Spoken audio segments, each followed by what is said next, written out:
സുഹൃത്തുക്കളെ നമസ്കാരം. ബുദ്ധൻ എങ്ങനെയാണ് മാറ്റത്തെ അല്ലെങ്കിൽ സമയത്തെ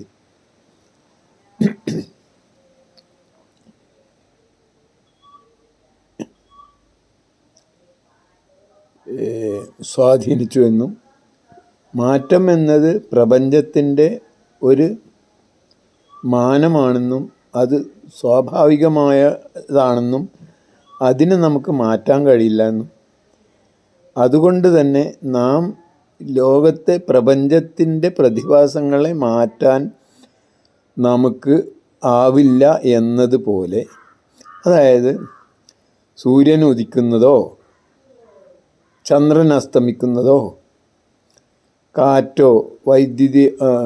കാറ്റോ മിന്നലോ പോലുള്ള പ്രകൃതിയുടെ പ്രതിഭാസങ്ങൾ പോലെ തന്നെയാണ് മാറ്റങ്ങളെന്നും അത് നമ്മുടെ ശരീരത്തിൽ പോലും ഉള്ള മാറ്റങ്ങൾ അവയുടെ തന്നെ ഭാഗമാണെന്നും മാത്രമല്ല, നമ്മളെ ശരീരത്തിൽ ഉണ്ടാകുന്ന ദുരിതങ്ങളും ദുരന്തങ്ങളും വിഷമങ്ങളും വേദനകളും അല്ലെങ്കിൽ അതുപോലുള്ള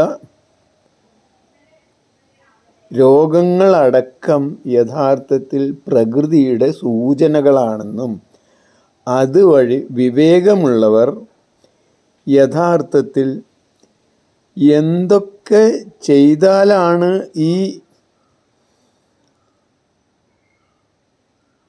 വിഷമം രോഗം മാറുക എന്നല്ല നോക്കേണ്ടത്, എന്തൊക്കെ ചെയ്യാതിരുന്നാലാണ് നിലവിൽ നമ്മൾ പതിവായി ചെയ്യുന്ന എന്തൊക്കെ ചെയ്യാതിരുന്നാലാണ് ഈ രോഗങ്ങൾ മാറുക എന്നാണ് നോക്കേണ്ടത് എന്നും സൂചിപ്പിക്കുന്ന തലത്തിലാണ് ബുദ്ധൻ്റെ ദർശനം വരുന്നത്.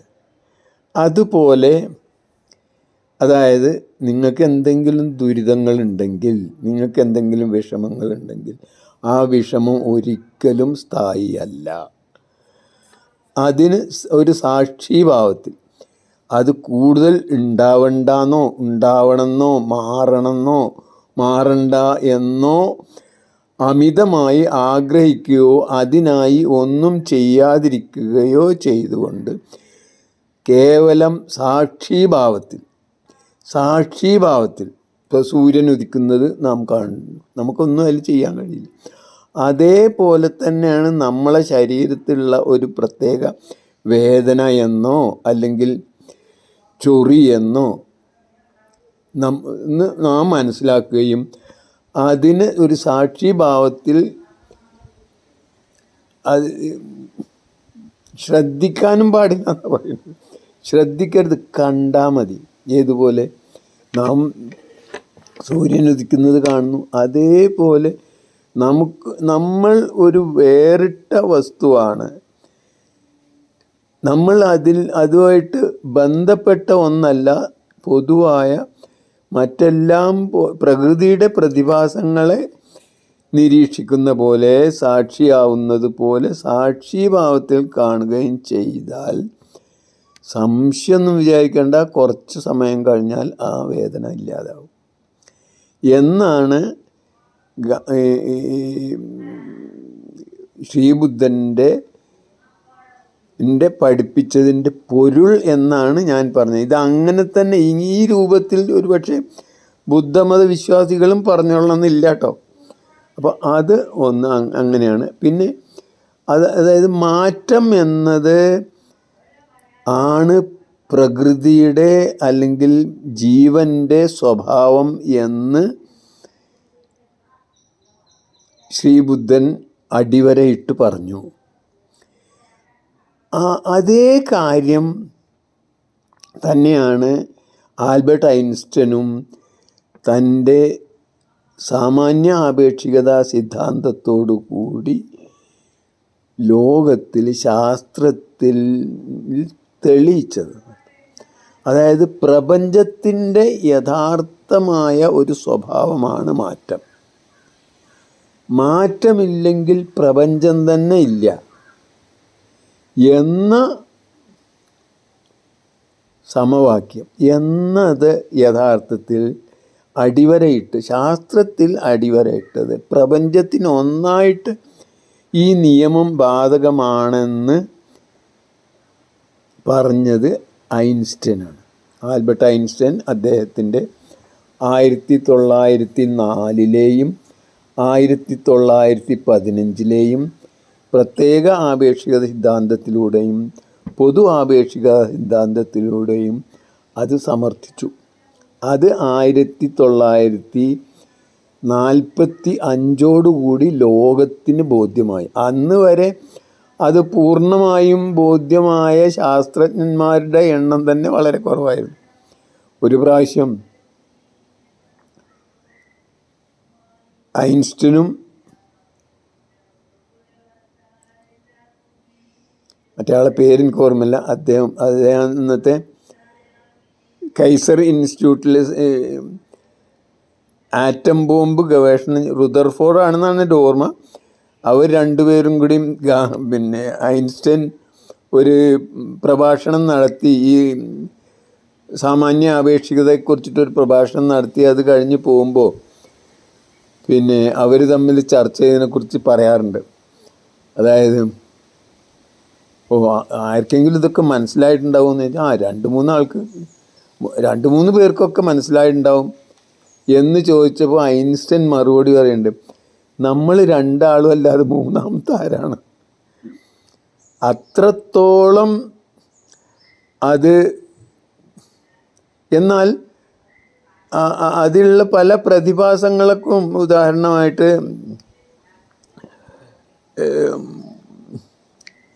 കുറിച്ച് സംശയം ഉണ്ടായിരുന്നു. മറ്റ് പല പ്രതിഭാസങ്ങളെയും അതുവരെ നമുക്ക് ഉത്തരം കണ്ടെത്താത്ത പല പ്രതിഭാസങ്ങൾക്കും ഉത്തരമാകുമായിരുന്നു എന്നതുകൊണ്ടും അംഗീകരിക്കുകയും മാത്രമല്ല, പല പരീക്ഷണങ്ങളും ഈ സൂര്യപ്രകാശം വളയുന്നുണ്ട് എന്നതുപോലുള്ള പരീക്ഷണങ്ങൾ നടത്തി അത് ശരിയാണെന്ന് അംഗീകരിക്കുകയും ചെയ്തിട്ടുണ്ടെങ്കിൽ പോലും അത് പൂർണ്ണമായിട്ടും മനസ്സിലായ ആൾക്കാർ കുറവായിരുന്നു.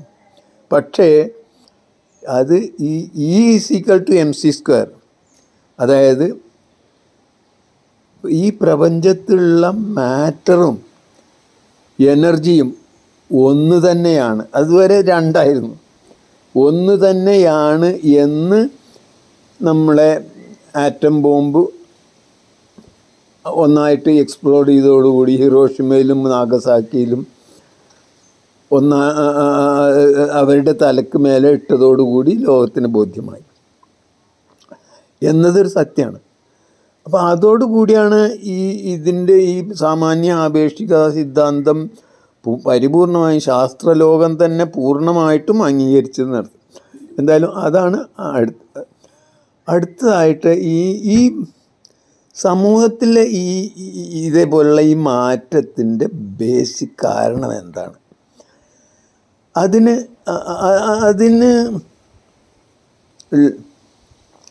അത് എങ്ങനെയാണ് എന്നതിനെ കുറിച്ചിട്ടും ഇതേപോലുള്ള മനുഷ്യൻ്റെ ചിന്താധാരയിൽ പല പല പല മാറ്റങ്ങളുണ്ടായിട്ടുണ്ട്. പല പല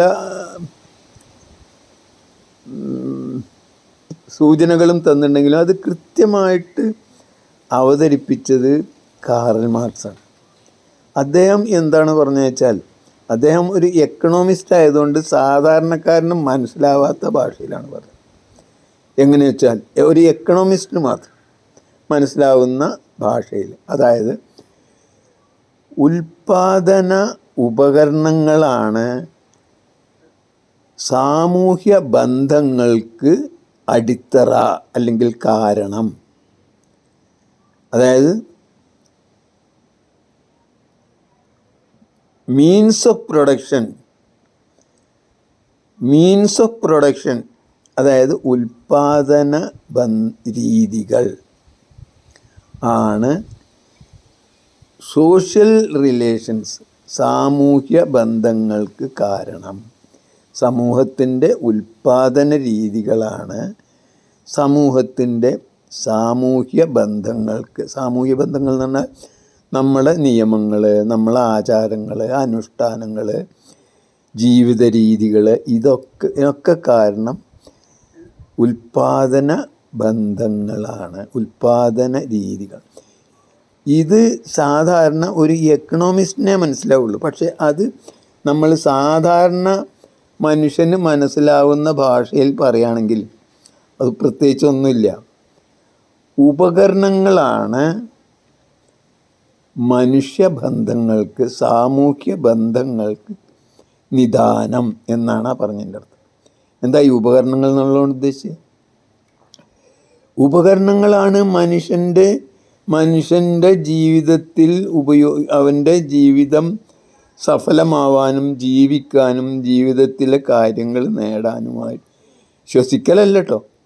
പക്ഷെ അതിനൊക്കെയുള്ള ഈ ഉപകരണങ്ങളാണ് യഥാർത്ഥത്തിൽ മനുഷ്യൻ്റെ സാമൂഹ്യ ബന്ധങ്ങൾ, നിയമങ്ങൾ, അനുഷ്ഠാനങ്ങൾ, ധാർമ്മിക ബോധം മുതലായതൊക്കെ നിശ്ചയിക്കുന്നത് ആരാണ്? ഉപകരണങ്ങളാണ്.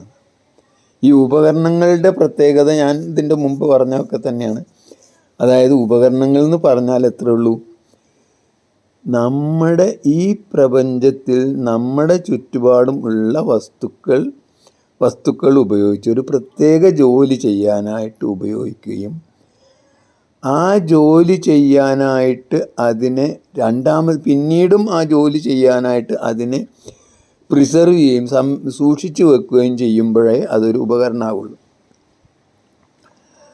അങ്ങനെയുള്ള ഈ ഉപകരണങ്ങളുടെ ഒരു പ്രത്യേകത എന്താ വെച്ചാൽ ആ ഉപകരണങ്ങളാണ് പിന്നീട് മനുഷ്യനെ തന്നെ നിയന്ത്രിക്കുന്ന വകുപ്പിലേക്ക് വരുന്നത് എന്നർത്ഥം. എന്തൊക്കെയാണ് ഉപകരണങ്ങൾ? എല്ലാം ഉപകരണങ്ങളാണ്. ഒരു വടി ഉപകരണമാണ്. അത് രണ്ടാമത് ഉപയോഗിക്കുകയാണെങ്കിൽ, സൂക്ഷിച്ചു വെച്ച് രണ്ടാമത് ഉപയോഗിക്കുകയാണെങ്കിൽ അത് ഉപകരണമാണ്. ഒരു കല്ല് ഉപകരണമാണ്, തോട്ടി ഉപകരണമാണ്, ചവണ ഉപകരണമാണ്. അങ്ങനെ കത്തി ഉപകരണമാണ്, അടുപ്പ് ഉപകരണമാണ്, ഇങ്ങനെ പാത്രങ്ങൾ ഉപകരണമാണ്. ഇനി ഒന്നും പറയാനില്ല. അങ്ങനെയുള്ള അവസാനത്തെ നമ്മൾ റോക്കറ്റ് വരെ ഉപകരണമാണ്. റോക്കറ്റ് മാത്രമല്ല, മറ്റു സ്ഥലങ്ങളിൽ പോകുന്ന റോവറുകളുണ്ടല്ലോ, അതുപോലും ഉപകരണങ്ങൾ. ഈ ഉപകരണങ്ങളുടെ പ്രത്യേകത നേരത്തെ നമ്മൾ പറഞ്ഞിട്ടുണ്ട്. ഇതിനൊക്കെ തന്നെ ഒരു ലീനേജ് ഉണ്ട്. അതായത് ഒരു ഉപകരണം എത്ര വലിയ ഉപകരണം ആയിക്കോട്ടെ, എത്ര നല്ല ഉപകരണം ആയിക്കോട്ടെ, എത്ര ആധുനികമായ ഉപകരണം ആയിക്കോട്ടെ, അതിൻ്റെ മുമ്പത്തെ ഉപകരണമായിട്ടൊരു ബന്ധമുണ്ട്. ഇങ്ങനെ എല്ലാ ഉപകരണങ്ങളും നമ്മുടെ ആദ്യത്തെ ഉപകരണങ്ങളുമായിട്ട് ഒരു പുക്കൾക്കൊടി ബന്ധം ഉണ്ടാവുന്നത്. അതാണ് ഈ ഉപകരണങ്ങളുടെ പ്രത്യേകത. മാത്രമല്ല, ഈ ഉപകരണങ്ങൾ എന്ന് പറഞ്ഞാൽ ആദ്യമൊക്കെ ഭൗതികമായ ഉപകരണങ്ങളായിരുന്നെങ്കിൽ ഈ ഭാഷയോടുകൂടി നമുക്ക് ഒരു പുതിയ ലോകം തന്നെ കീഴടക്കാനായി എന്നുള്ളതാണ് നമ്മൾ മനസ്സിലാക്കേണ്ട ഒരു കാര്യം. അതായത് ഒരു മാനസിക ലോകം, അഭൗതിക ലോകം, അല്ലെങ്കിൽ സങ്കല്പ ലോകം, അല്ലെങ്കിൽ സ്വപ്ന ലോകം, അത് നമുക്ക് ഈ ഭൗതിക വസ്തുക്കളില്ലാതെ തന്നെ നമുക്ക് കൈമാറാനും പങ്കുവെക്കാനും പരിപോഷിപ്പിക്കാനും വളർത്താനും വികസിപ്പിക്കാനും ആയി എന്നതാണ് അതിൽ മറ്റൊരു പ്രത്യേകത. അതോടുകൂടിയാണ് ഈ ഉപകരണങ്ങൾ സ്വന്തമായിട്ട് ഉണ്ടാക്കിയ മനുഷ്യൻ അതുകൊണ്ട് തന്നെ ഒരു പ്രപഞ്ചം തന്നെ കീഴടക്കി. എന്ത് പ്രപഞ്ചം? നിലവിലുള്ള ഈ ഭൗതിക പ്രപഞ്ചത്തിന് പുറമെ അവൻ്റെ മനസ്സിലുള്ള ഒരു അഭൗതിക പ്രപഞ്ചത്തിനെ പങ്കുവെക്കാനും കൈമാറാനും സ്വീകരിക്കാനും ഒക്കെ അവനായത് ഈ ഭാഷ എന്ന സാധനം ഉണ്ടായി. സിംബോളിക് ഇൻട്രാക്ഷൻ എന്ന് പറയും. സിംബോളിക് ഇൻട്രാക്ഷൻ അല്ലെങ്കിൽ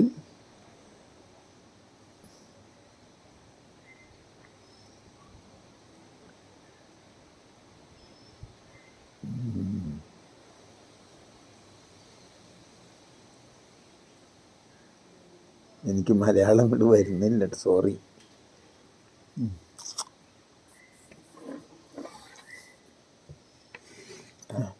എന്തായാലും ഈ അങ്ങനെ ഉപകരണങ്ങളാണ് അവസാനം നമ്മളെ സംബന്ധിച്ചിടത്തോളം ലോകത്തിനെ തന്നെ കീഴടക്കാനും അതായത് അഭൗതികമായ ഒരു ലോകത്തെ മുടിചൂടാ മന്നനായ മനുഷ്യനായി, അതായത് ചക്രവർത്തിയായിട്ട് തന്നെ ആവാൻ മനുഷ്യനുള്ള കഴിവുണ്ടാക്കിയത് ഈ ഒരു ഭാഷ എന്ന ഉപകരണമാണ്. അതിൽ അതായത് ഇല്ലാത്ത വസ്തുക്കളെ അവതരിപ്പിക്കാൻ, ഇല്ലാത്ത വസ്തുക്കളെ വിതരണം ചെയ്യാൻ, വാങ്ങാൻ, കൊടുക്കാൻ, കൈമാറാൻ ഒക്കെ ഉള്ള കഴിവ്, സങ്കല്പങ്ങളെ, സ്വപ്നങ്ങളെ കൈമാറാനുള്ള കഴിവ് മറ്റൊരു ജീവിക്കില്ല. ദൈവത്തിന് പോലും നുണ പറയാൻ അറിയില്ല. ദൈവത്തെ പോലും തോൽപ്പിക്കാൻ ഒരു ഉപകരണം ഉണ്ടാക്കി മനുഷ്യൻ. അതാണ് എന്ത്? ഈ ഭാഷ എന്ന് പറയുന്നത്. അതാണ് ഞാൻ പറഞ്ഞ ഉപകരണങ്ങളുടെ ഒരു പ്രത്യേകത. ഇനി ഈ ഉപകരണങ്ങൾ തന്നെ ആദ്യം മനുഷ്യർ തമ്മിലുള്ള അഭിപ്രായ വ്യത്യാസങ്ങളെ ഇല്ലാതാക്കാൻ ഒരു പ്രയാസം ഉണ്ടായിരുന്നില്ല. എന്താണ്? ആർക്കാണോ ശക്തി അവൻ തീരുമാനിക്കും ഇന്നതാണ്. മൈറ്റ് ഈസ് റൈറ്റ് എന്ന ഒരു സമവാക്യമാണ് അതുവരെ ഉണ്ടായിരുന്നത്. പക്ഷേ ഈ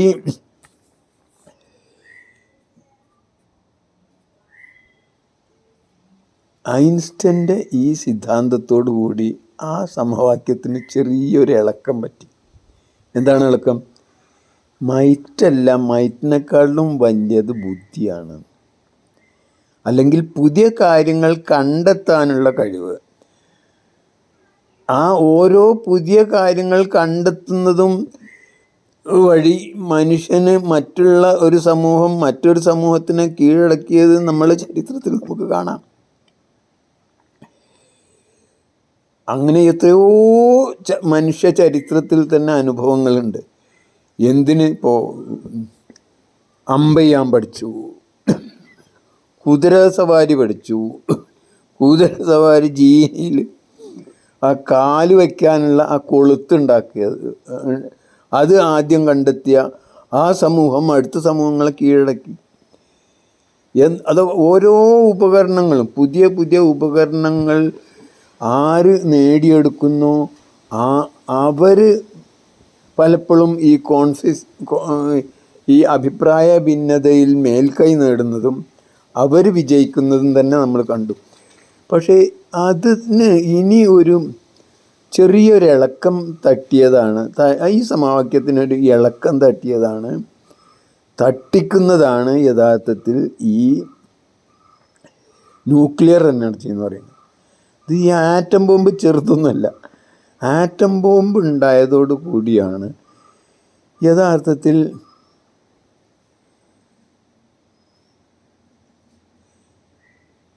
തലച്ചോറാണ് നമ്മളെ ഡിസ്ട്രക്റ്റീവ് വെപ്പണേക്കാളിലും പ്രധാനപ്പെട്ടതെന്നും അത് വഴി നമുക്ക് പുതിയ ഒരു മാർഗം കണ്ടെത്തണമെന്നും ഒരു അവസ്ഥ വന്നു എന്നർത്ഥം. കാരണം എന്താ?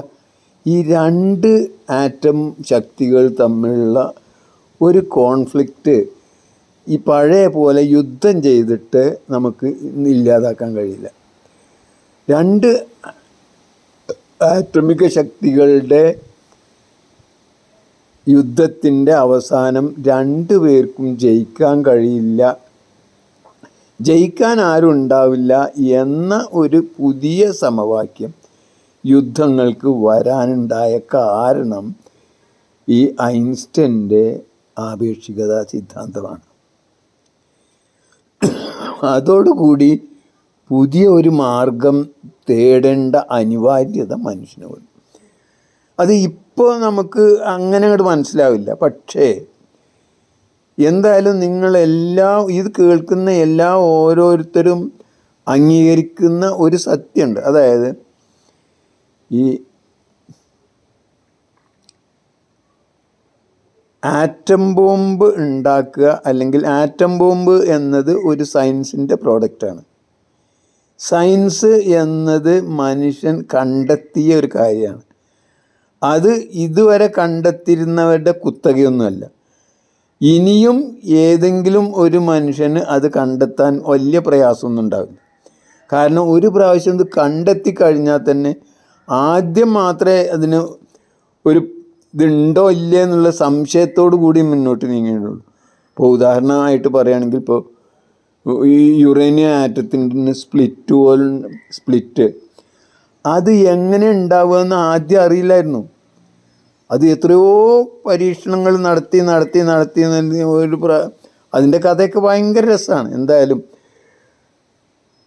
അതുപോലെ നമുക്ക് നേരെ മറിച്ച് ഇതെന്തായാലും നടക്കുന്നും അത് നടന്നാൽ രണ്ട് വ്യത്യസ്ത ആറ്റങ്ങളാണ് ഉണ്ടാവുക എന്നും ഇന്ന് നമുക്കറിയാം.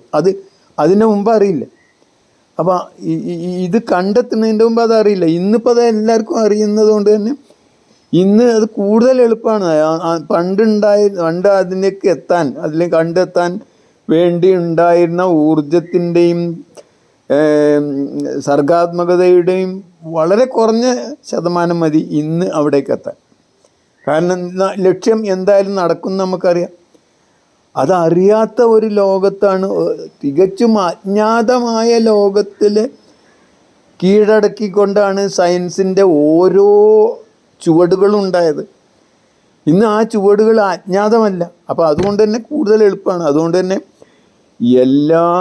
ഇപ്പോൾ ഏകദേശം 10 രാജ്യങ്ങളാണ് ആറ്റമിക ശക്തികൾ. അത് അവിടെ നിൽക്കും എന്ന് വിചാരിക്കുന്ന മൗഢ്യമാണ്. എന്തായാലും അത് ഇനിയും കൂടിക്കൊണ്ടേയിരിക്കും. എത്ര കണ്ട് കുട്ടികൾ, അതായത് ഇനി വരുന്ന തലമുറകളെ കൃത്യമായി യഥാർത്ഥ വിദ്യാഭ്യാസം, അതായത് അജ്ഞാതമായതിനെ കണ്ടെത്താനുള്ള ആത്മവിശ്വാസം, ത്വരയും ജിജ്ഞാസയും പകർന്നു നൽകുന്ന വിദ്യാഭ്യാസം. ഇന്നത്തെ നമ്മളെ ഈ പ്രജാവിദ്യാഭ്യാസം അല്ല കേട്ടോ. യഥാർത്ഥത്തിൽ മാനവൻ്റെ ഏറ്റവും ഉത്കൃഷ്ടമായ കഴിവായ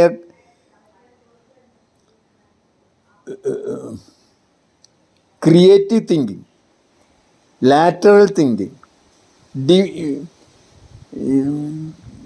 ഡിഫറൻറ്റ് തിങ്കിങ്, അതിനെ പ്രോത്സാഹിപ്പിക്കുന്ന രീതിയിലുള്ള ഒരു വിദ്യാഭ്യാസം നടത്തുന്ന ഏത് സമൂഹത്തിനും, ഏത് ചെറിയ സമൂഹത്തിനും വലിയ സമൂഹത്തിനും ഒരു പ്രയാസം ഇല്ലാതെ കണ്ടെത്താൻ കഴിയുന്ന ഒരു സാധനം തന്നെയാണ് ഇതുവരെ മനുഷ്യൻ കണ്ടെത്തിയ എല്ലാ ശാസ്ത്രീയ കണ്ടെത്തലുകളും. അതിൽ ഈ ആറ്റം ബോംബിൻ്റെ ഫോർമുലയും ഒന്നും ഒരു പ്രശ്നമല്ല അർത്ഥം. അപ്പോൾ അങ്ങനെ ഇന്നല്ലെങ്കിൽ നാളെ കണ്ടെത്തില്ല എന്ന് വിചാരിക്കുന്നത് മൗഢ്യമാണ്. അതുകൊണ്ട് തന്നെ അങ്ങനെയുള്ളൊരു അവസ്ഥ വന്നു എന്ന് നിങ്ങൾ വിചാരിക്കുക. അതായത് ഇവിടെയുള്ള 190ഓളം രാജ്യങ്ങളുണ്ട്. അതിൽ 100ഓളം രാജ്യങ്ങൾക്ക് ഈ ആറ്റം ബോംബിൻ്റെ നോഹൗ, ആറ്റം ബോംബിൻ്റെ രഹസ്യം പിടികിട്ടി എന്ന് വിചാരിക്കുക. അവിടെയൊക്കെ ആറ്റം ബോംബ് ഉണ്ടാക്കി. എന്നാൽ പിന്നെ എങ്ങനെയാണ് യുദ്ധം നടക്കുക? യുദ്ധം നടക്കണമെങ്കിൽ ജയിക്കും എന്നൊരു തോന്നലെങ്കിലും വേണ്ടേ? അതില്ലാത്തിടത്തോളം കാലം അങ്ങനെ ഒരു യുദ്ധം നടക്കാൻ സാധ്യത വളരെ കുറവാണെന്നാണ് എൻ്റെ അഭിപ്രായം.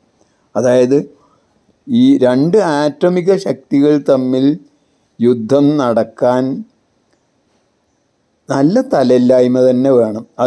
അത് മനുഷ്യകുലത്തിൽ പെട്ട ഒരാൾക്ക് അങ്ങനെ തലയില്ലായ്മ ഉണ്ടാവും എന്ന് എനിക്ക് തോന്നുന്നില്ല. സത്യമാണ്. അതായത് അമേരിക്ക എത്ര വലിയ രാജ്യമാണ്. ഈ കഴിഞ്ഞ 70-75 കൊല്ലമായിട്ട് അവരുടെ മിലിറ്ററി ബജറ്റ് മറ്റ് 9-10 രാജ്യങ്ങൾ കൂടി ഒന്നായിട്ടുണ്ടാക്കിയ അവർ മിലിറ്ററിക്ക് വേണ്ടി ചിലവഴിച്ചതിനേക്കാളും തുക കൂടുതലാണ്. എങ്കിൽ പോലും അവർ ഒരു ആറ്റമിക ശക്തിയുമായിട്ട് യുദ്ധം ചെയ്യാൻ അവർ 2 പ്രാവശ്യം ആലോചിക്കും. 2 പ്രാവശ്യമല്ല, 4 പ്രാവശ്യം ആലോചിക്കും. ഒരു ആറ്റം ബോംബ് അവിടെ കൊണ്ടിട്ടാലും ഇങ്ങോട്ട് തിരിച്ചു ഇടാനുള്ള സാധ്യതകൾ ഉണ്ടെങ്കിൽ അതിടില്ല എന്നാണ് ഞാൻ മനസ്സിലാക്കുന്നത്. എന്തായാലും ഞാൻ അവിടെ നിൽക്കട്ടെ. അങ്ങനെ ബഹുഭൂരിപക്ഷം രാജ്യങ്ങളും ആറ്റമിക ശക്തിയായി മാറിയ കഴിയുന്ന ഒരവസ്ഥയിൽ, ഇപ്പോഴല്ല, അങ്ങനത്തെ ഒരു ഭാവിയിൽ ആണ് യഥാർത്ഥത്തിൽ ഗാന്ധിജിയുടെ പ്രസക്തി. അവിടെയാണ് ഈ ഡിസ്ട്രക്റ്റീവ് വെപ്പൺ, അല്ലെങ്കിൽ നശിപ്പിക്കുന്ന, കൊല്ലുന്ന മൃത്യു കിരണങ്ങൾ, അല്ലെങ്കിൽ കൊലക്കുപയോഗിക്കുന്ന ഉപകരണങ്ങൾ ഉള്ള അവരല്ല കൂടുതൽ, ആ രീതിയല്ല ഇനി നമുക്ക് പാലിക്കാൻ കഴിയുന്നത് എന്നും അതിന് പുതിയ രീതികൾ കണ്ടെത്തണമെന്നും എന്ന ഒരവസ്ഥയിലേക്ക് മനുഷ്യനെ നിർബന്ധിതമായി നയിക്കുന്ന ഒരവസ്ഥയാണ് യഥാർത്ഥത്തിൽ ഈ സാമാന്യ ആപേക്ഷിക സിദ്ധാന്തവും അതിൻ്റെ ബൈ പ്രൊഡക്റ്റായിട്ട് വന്ന ഈ അണുബോംബുകളും മനുഷ്യകുലത്തിന് നൽകിയ സംഭാവന. അതിൻ്റെ അനുരണനങ്ങൾ ഇപ്പം തന്നെ നിങ്ങൾക്കറിയാം. ഈ ആദ്യം ബോംബുണ്ടാക്കിയത് 45 അത് ഇട്ടുവെങ്കിലും അതുകൊണ്ട് ലോകത്തിനെ തന്നെ ഭീഷണിപ്പെടുത്തി, ഞങ്ങളാണ് ഇനി ഇവിടെ ഭരിക്കാൻ പോകുന്നത്, ലോക പോലീസ് ഞങ്ങളാണ്, ഞങ്ങൾ പറയുന്നത് പോലെ നിങ്ങൾ കേട്ടോളൂ എന്ന ഒരു ഭീഷണി ഉണ്ടായിരുന്നെങ്കിലും 1950 കൂടി സോവിയറ്റ് യൂണിയനും ആറ്റം ബോംബ് കണ്ടെത്തി. അതിന് ശേഷം ഉണ്ടായ രാജ്യങ്ങൾ തമ്മിൽ ഉണ്ടായ യുദ്ധങ്ങളുടെ എണ്ണം ഒന്ന് നോക്കിയാൽ മതി. വളരെ, അതായത് യുദ്ധങ്ങളുടെ ഫ്രീക്വൻസി ഏറ്റവും കുറഞ്ഞത് മനുഷ്യ ചരിത്രത്തിൽ, മനുഷ്യൻ്റെ അറിയപ്പെടുന്ന ചരിത്രത്തിൽ ഏറ്റവും കുറഞ്ഞ യുദ്ധങ്ങൾ ഉണ്ടായത് ഈ ആറ്റം ബോംബ് എന്ന സാധനം വന്നതിന് ശേഷമായിരിക്കും. അതായത് ഇതുള്ള ഒരു രാജ്യം ഇവരെ പൂർണ്ണമായും സഹായിക്കാൻ അവരുടെ സഖ്യകക്ഷിയായി ഉണ്ട് എന്ന് വന്നാൽ തന്നെ യുദ്ധത്തിന് മടിക്കുന്നതാണ് ഇതുവരെ കണ്ടിട്ടുള്ളത്. ശരിയാണ്, വിയറ്റ്നാമിൽ അല്ലെങ്കിൽ ഇറാഖിൽ, ലിബിയയിൽ ഒക്കെ ചെയ്തെങ്കിൽ പോലും അവർ ഈ ആറ്റം ശക്തികളുടെ പിൻബലം എന്തായാലും ഇല്ലയെന്ന് ഉറപ്പ് വരുത്തിയിട്ടാണ് അവിടെയൊക്കെ തകർക്കപ്പെട്ടത് എന്ന് നമുക്കറിയാമെന്നർത്ഥം. ഏതെങ്കിലും ഒരു ശക്തി, റഷ്യയോ അല്ലെങ്കിൽ സോവിയറ്റ് യൂണിയൻ ഇല്ലാതാക്കിയിരുന്നു, അതിന് തകർത്തതുകൊണ്ട് തന്നെയാണ് അതൊക്കെ വന്നതെന്നുള്ളതും നമ്മൾ മനസ്സിലാക്കണം. എന്തായാലും ഈ അവസ്ഥയിലാണ് ഗാന്ധിജി എന്ന ഒരു പുതിയ സിദ്ധാന്തത്തിന്, അതായത് നോൺ ഡിസ്ട്രക്റ്റീവ് വെപ്പൺ അല്ല, കൺസ്ട്രക്റ്റീവ് വെപ്പണാണ് ഇനി സമൂഹത്തിൽ പ്രാധാന്യം നൽകേണ്ടതെന്നും, അങ്ങനെയുള്ള ഒരു കൺസ്ട്രക്റ്റീവ് വെപ്പണാണ്, അല്ലെങ്കിൽ സൃഷ്ടിപരമായ വെപ്പണാണ്, ആയുധമാണ് ഗാന്ധിജി ഉണ്ടാക്കിയ അഹിംസ എന്നത്. സ്നേഹം, അഹിംസ എന്നതെന്നർത്ഥം. ഇതാണ് ഗാന്ധിജിയുടെ ഇതിലെ പങ്ക് എന്നർത്ഥം. അതായത് സാമാന്യ ആപേക്ഷികത സമൂഹത്തിലേക്ക് വരുന്നതോടുകൂടി നമ്മൾ ഡിസ്ട്രക്റ്റീവ് വെപ്പൺ കൊണ്ടല്ല ലോകം കീഴടക്കേണ്ടതെന്നും അതിൻ്റെ തെളിവുകൾ നമ്മൾ ഇപ്പോൾ ഇതിൽ തന്നെ ഉണ്ട്. ഇപ്പോൾ ഗാന്ധിജി ഒരു ചെറിയ സാധാരണ മനുഷ്യൻ, അയാളാണ് ഇവിടെ വന്നിട്ട്, അതായത് ദക്ഷിണാഫ്രിക്കയിൽ നിന്ന് ഇന്ത്യയിൽ വന്ന് ആദ്യം 1-2 കൊല്ലം ചുറ്റി നടന്ന് ഈ നമ്മുടെ രാജ്യങ്ങൾ കണ്ട്, ഗ്രാമങ്ങൾ കണ്ട്, ആദ്യം ചമ്പാരനിലാണ് തോന്നുന്നു, അവിടെ വന്നിട്ട് ഈ അഹിംസാ സിദ്ധാന്തത്തിലൂടെ, അഹിംസയിലൂടെ എങ്ങനെയാണ് യഥാർത്ഥത്തിൽ ഒരു പ്രശ്നം അവതരിപ്പിക്കേണ്ടതെന്നും അത് എങ്ങനെ സമൂഹത്തിൻ്റെ അല്ലെങ്കിൽ മനുഷ്യ മനസാക്ഷിയുടെ മുമ്പിൽ കൊണ്ടുവരാൻ കഴിയുമെന്നും അതുവഴി ഇരുട്ടിൻ്റെ ശക്തികൾ, പിശാച്ചിൻ്റെ ശക്തികൾ എങ്ങനെ പിൻവലിയുമെന്നും യഥാർത്ഥത്തിൽ കാണിച്ചതാണെന്നർത്ഥം. അതിന് കുറേ അപകടങ്ങളും അല്ലെങ്കിൽ അബദ്ധങ്ങളൊക്കെ ഉണ്ടായിരുന്നു എന്ന് തന്നെ നിങ്ങൾ വെച്ചോളൂ. നമ്മളെ സംബന്ധിച്ചിടത്തോളം ഈ 4 വ്യക്തിത്വങ്ങളും അവരുടെ സംഭാവനകളും ആണ് സാമാന്യ ആപേക്ഷികത സിദ്ധാന്തത്തിന് അടിത്തറ പണിതെന്നർത്ഥം. ഈ സാമൂഹ്യ സാമാന്യ ആപേക്ഷികത സിദ്ധാന്തവും അതിൻ്റെ ആധുനിക രീതികളും അതിന് എങ്ങനെ അതിൻ്റെ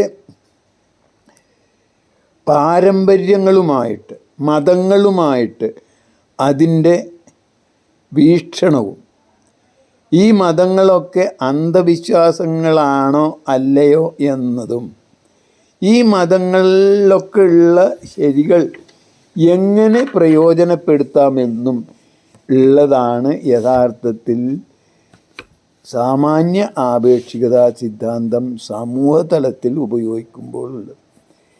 നമുക്ക് സാധാരണ ഒരു ഭൗതിക തലത്തിലെ ഒരു ഉപകരണം ആണ് ഇപ്പോഴുള്ള ഉപകരണങ്ങൾക്ക്, അതിന് പിന്നീടുണ്ടായ ഉപകരണങ്ങൾക്ക് അടിത്തറ പാകിയതെന്ന് സംശയിക്കാൻ ഒരു വകുപ്പില്ല. എല്ലാവരും അത് അംഗീകരിക്കും. അതായത് കാളവണ്ടിയും ചക്രങ്ങളുമാണ് ഇന്നത്തെ അത്യാധുനിക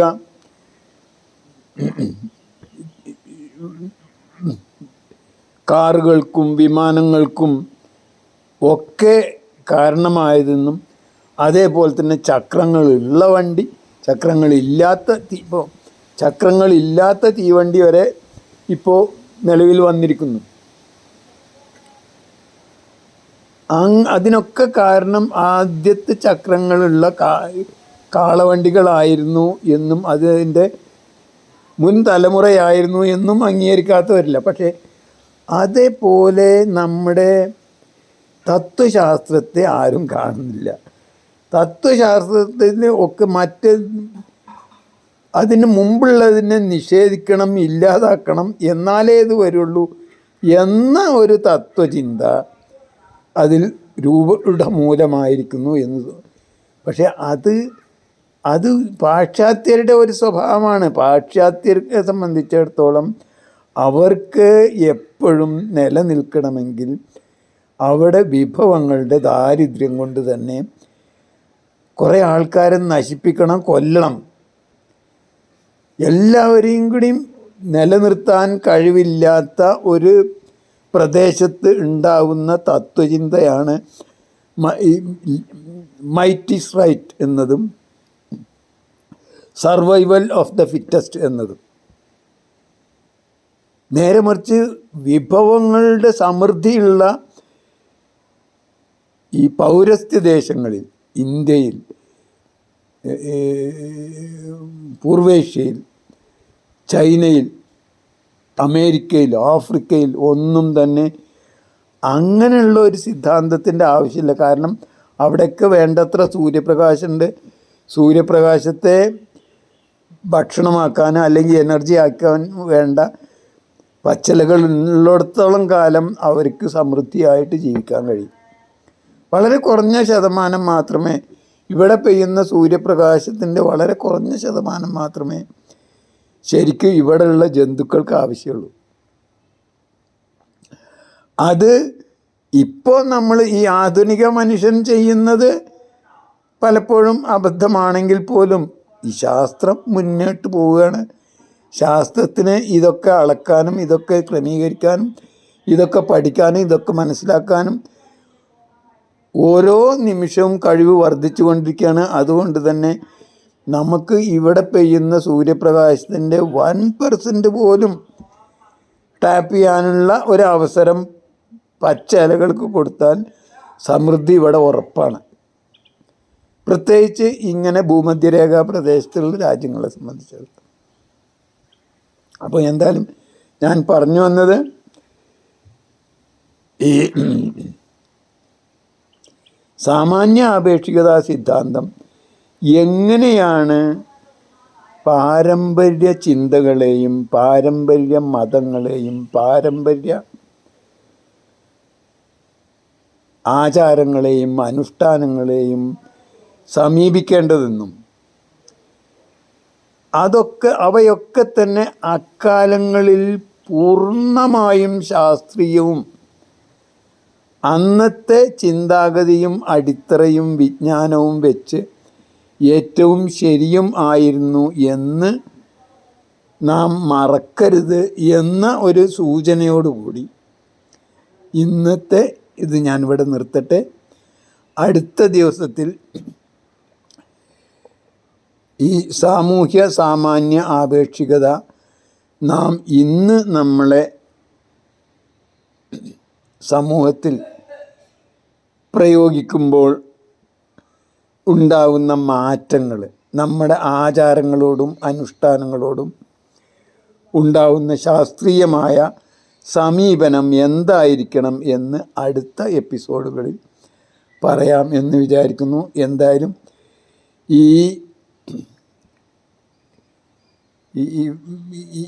ഈ പ്രഭാഷണ പരമ്പര എന്ന് പറയാൻ വയ്യെങ്കിലും ഈ കാര്യങ്ങളിൽ അഭിപ്രായം ഉണ്ടെങ്കിൽ, ഈ പറയുന്നതിൽ പ്രത്യേകിച്ചും വല്ല അബദ്ധവും ഞാൻ കാണിച്ചിട്ടുണ്ടെങ്കിൽ അല്ലെങ്കിൽ തെറ്റ് ഞാൻ പറഞ്ഞിട്ടുണ്ടെങ്കിൽ സൂചിപ്പിക്കണമെന്ന് ഒരിക്കൽ കൂടി വിനീതമായി അഭ്യർത്ഥിക്കുന്നു. അടുത്ത ദിവസം നമുക്ക് ഈ സാമാന്യ ആപേക്ഷികത സിദ്ധാന്തവും നമ്മുടെ മുൻ തലമുറകളിലെ ആചാരങ്ങളും അനുഷ്ഠാനങ്ങളും അന്ധവിശ്വാസങ്ങളും എന്തൊക്കെയായിരുന്നെങ്കിലും അവയെ ശരിയായ രീതിയിൽ നാം സമീപിക്കുകയാണെങ്കിൽ ശാസ്ത്രീയമായ സമീപനം എന്തായിരിക്കണമെന്നും സാമാന്യ ആപേക്ഷികത സിദ്ധാന്തത്തിനനുസരിച്ച് അവയെ നമുക്ക് എങ്ങനെ കൈകാര്യം ചെയ്യണമെന്നും അതുവഴി ഇവിടെ ഉള്ള ഭൗതികവും ആത്മീയവും രാഷ്ട്രീയവും സാമൂഹ്യവുമായ അഭിപ്രായ വ്യത്യാസങ്ങൾ എങ്ങനെ നമുക്ക് പരമാവധി ഇല്ലാതാക്കാനാവുമെന്നും ചർച്ച ചെയ്യാം എന്നാണ് ഉദ്ദേശിക്കുന്നത്. എന്തായാലും ഇത്രയും ഇത് ഗൗരവപൂർവ്വം കേട്ടിരുന്നവരോട് ഒരിക്കൽ കൂടി നന്ദി പറയുന്നു. ഇതിൽ ഉള്ള അബദ്ധങ്ങൾ ചൂണ്ടിക്കാണിക്കണമെന്ന് ഒരിക്കൽ കൂടി അഭ്യർത്ഥിച്ചുകൊണ്ട് നിർത്തട്ടെ. ജയ് ഹിന്ദ്, ജയ് ജഗത്, ജയ് ജീവൻ.